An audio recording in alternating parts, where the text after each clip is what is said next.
Thank you, Deputy Speaker. I'm very pleased to support this motion by the member for Newcastle. I think there's a reason when you look around at my colleagues on the government benches that you see so many women sitting there, 53% in fact across our caucus. And it's because Labor does care about gender equality. We care about women's economic stability, and closing the wage gap will always be a focus for us. And of course, the more that there are women represented on our side of politics, on the crossbenches and hopefully in the opposition, the deeper the commitment should be and the understanding of the complexities that affect women's employment and earnings. While no one thinks we can flick a switch and end the gender pay gap overnight, we can already see the actions of the Albanese Labor government taking an effect, having a real effect. The latest gender gap report from the World Economic Forum shows that Australia's World Gender Equality ranking jumped 17 places, from 43 to 26, and that's in our first year of government. It's the biggest improvement since the index was created in 2006. And it means our nation is back on track, working towards ending the gender pay gap that still sits at around 13%. Now, in practical terms, on average, an Australian woman working full-time earns $253.50 per week less than a man working full-time. This pay gap persists across all industries. The level of employment of women in full-time jobs has improved in the last year. The latest Bureau of Statistics employment figures show good progress for women, with 54% of the new full-time jobs in the year to July being for women, leading to 228,600 more women working full-time. Now, that's some of the strongest jobs growth that we've seen, and across the board, in fact, unemployment is at an historic low. And in New South Wales, it's got a 2 in front of it. 2.9%, the first time in recorded history.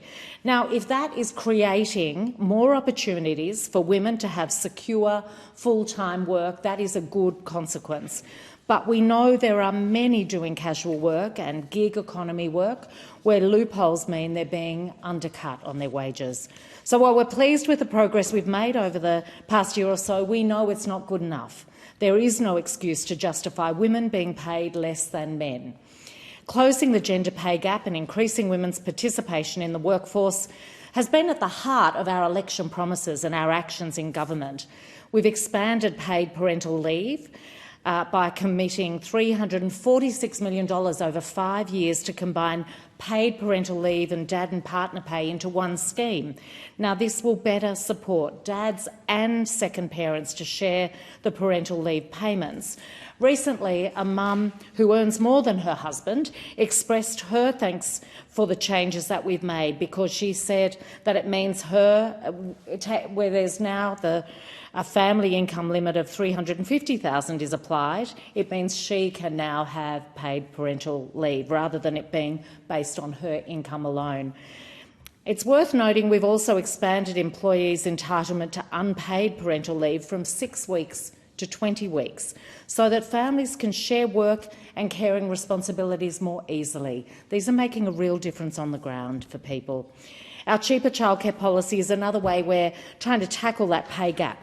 Earlier this month, our cheaper childcare came into effect, designed to make it cheaper for around 6,000 families in Macquarie and to increase women's participation in the workforce.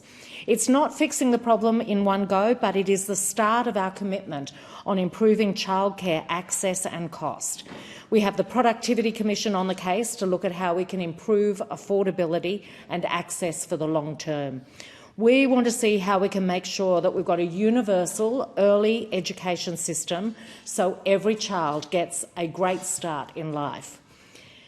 Lack of flexible working arrangements was flagged as a key barrier to women's workforce participation at our Jobs and Skills Summit last September. Women still do a larger proportion of unpaid caring work and are twice as likely to request flexible working arrangements. But unsupportive workplaces can lead to them taking lower paid, less senior positions and less secure work. Our Secure Jobs, Better Pay legislation has delivered stronger access to flexible working arrangements.